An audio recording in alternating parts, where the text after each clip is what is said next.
Hello દોસ્તો, આજે આપણે સ્પેશિયલ પોલીસ કોન્સ્ટેબલ અને પીએસઆઈ માટે એક જીસીઆરટીની સિરીઝ ચાલુ કરીએ છીએ। આ સિરીઝમાં તમને રોજ પાઠ્યપુસ્તકના 10 મોસ્ટ આઈએમપી પ્રશ્નો મળશે।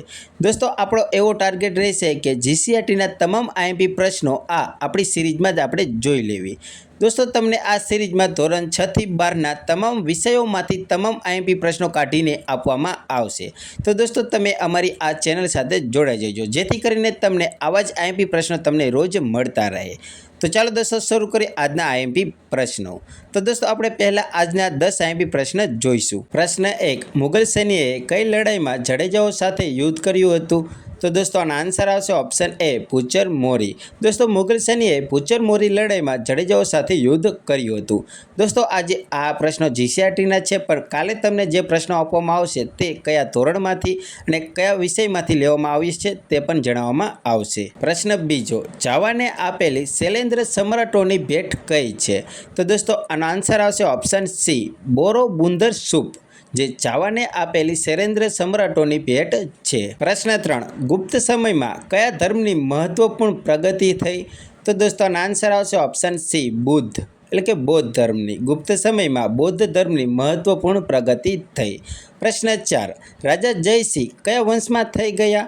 તો દોસ્તો, આનો આન્સર આવશે ઓપ્શન એ, લોહાર વંશમાં। દોસ્તો, રાજા જયસિંહ લોહાર વંશમાં થઈ ગયા। દોસ્તો, આ ભારતના ઇતિહાસનો પ્રશ્ન છે। પ્રશ્ન 5, કૃષ્ણા અને ગોદાવરીના ખીણ વિસ્તારમાં કઈ કલાશૈલી વિકસી હતી? પ્રશ્ન 5મો છે, કૃષ્ણા અને ગોદાવરીના ખીણ વિસ્તારમાં કઈ કલા વિકસી હતી? તો દોસ્તો, આનો આન્સર આવશે અમરાવતી શૈલી। કૃષ્ણા અને ગોદાવરીના ખીણ વિસ્તારોમાં અમરાવતી શૈલી વિકસી હતી। પ્રશ્ન 6, દક્ષિણ ભારતની મંદિર સ્થાપત્ય કલાને શું કહેવામાં આવે છે? પ્રશ્ન છે, દક્ષિણ ભારતની મંદિર સ્થાપત્ય કલાને શું કહેવામાં આવે છે? તો દોસ્તો, આનો આન્સર આવશે દ્રવિડ શૈલી। દોસ્તો, દક્ષિણ ભારતની મંદિર સ્થાપત્ય કલાને દ્રવિડ શૈલી કહેવામાં આવે છે। પ્રશ્ન 7મો, બાબર સાથેના યુદ્ધમાં રાજપૂત સંઘ નીચે નેતૃત્વ કોણે કર્યું હતું? તો દોસ્તો, આનો આન્સર આવશે ઓપ્શન એ, રાણા સાંગા।